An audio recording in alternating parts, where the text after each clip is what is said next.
Alors moi je suis arrivé dans le cinéma à l'âge de 14 ans, j'étais bénévole dans une salle de cinéma, en train de déchirer les tickets et passer des paniers de confiserie. Voilà. L'exploitant qui gérait la salle de cinéma petit à petit m'a fait apprécier le cinéma à Essai. Et voilà, et maintenant je suis directeur grâce à lui. Quoi. Voilà. Et puis j'ai fait, il y a, je sais pas, une vingtaine de 25 ans, l'éclairage de Saint-Malo pour les 400 ans de Jacques Cartier.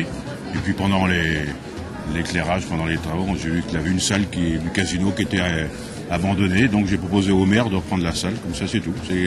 C'était le déclic de reprendre une salle de cinéma. C'est essentiellement par amour du cinéma que j'ai voulu absolument avoir mes salles de cinéma. Voilà. Alors, meilleur souvenir en tant qu'exploitant?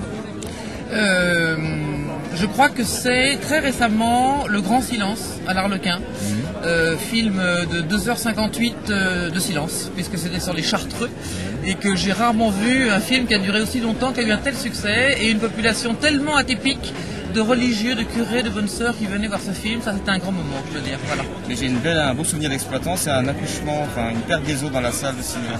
Le jour où j'ai eu mes salles, le jour où j'ai acheté mes salles, et c'était pour moi une fierté immense. J'ai un public extraordinairement cinéphile. Ouais. Bon, c'est un peu basique de dire ça, mais c'est vrai.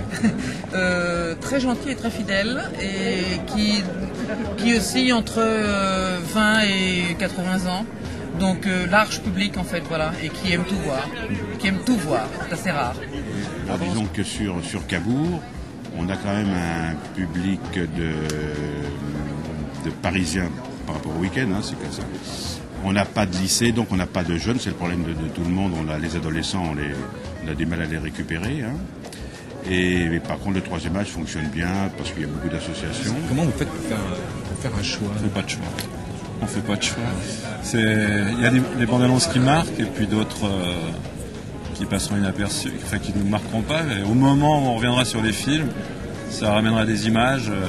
On dira tiens, là il y a quelque chose qui m'a ému ou qui m'a intéressé.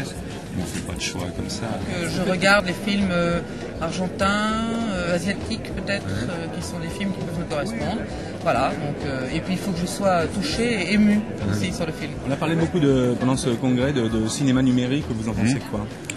Je trouve qu'on est très en retard, qu'il faudra aller beaucoup plus vite. Bon, sachant qu'il y a des problèmes, faut pas de financement et compagnie, mais je trouve que plus tôt on ira, mieux ce sera pour pas se faire damer le pion par les Américains qui masterisent tous les films. C'est vrai que l'exploitant, c'est lui qui doit s'équiper et c'est pas lui qui en bénéficie. Donc c'est quand même un paradoxe, quoi.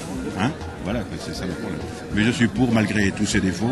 Je trouve que c'est l'avenir. On va pas aller contre une évolution technologique qui est profitable pour tout, quoi. Moi, faisant partie de la petite exploitation, j'ai bien peur que la profession finisse par ne pas s'entendre du tout sur le sujet, que certains soient vraiment pressés de s'équiper.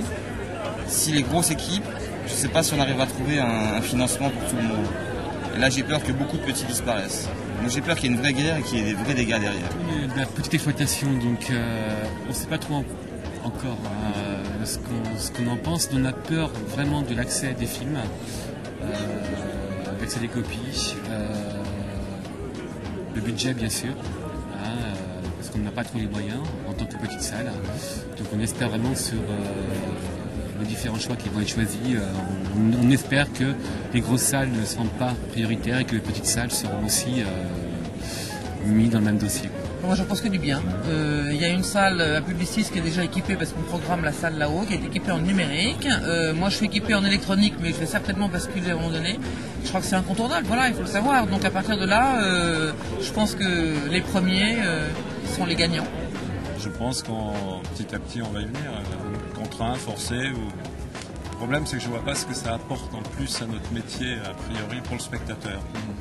Numérique, c'est vrai que j'ai pas d'idée précise là-dessus, mais moi je me rappellerai toujours de la parole de l'ancien président du syndicat, M. Edlin, qui nous disait l'essentiel en fait c'est pas le moyen d'avoir l'image, en fait c'est effectivement d'avoir, nous avons des salles, il faut avoir d'excellentes salles pour pouvoir présenter un spectacle, mais peu importe, disons, la machine qui va projeter ces images.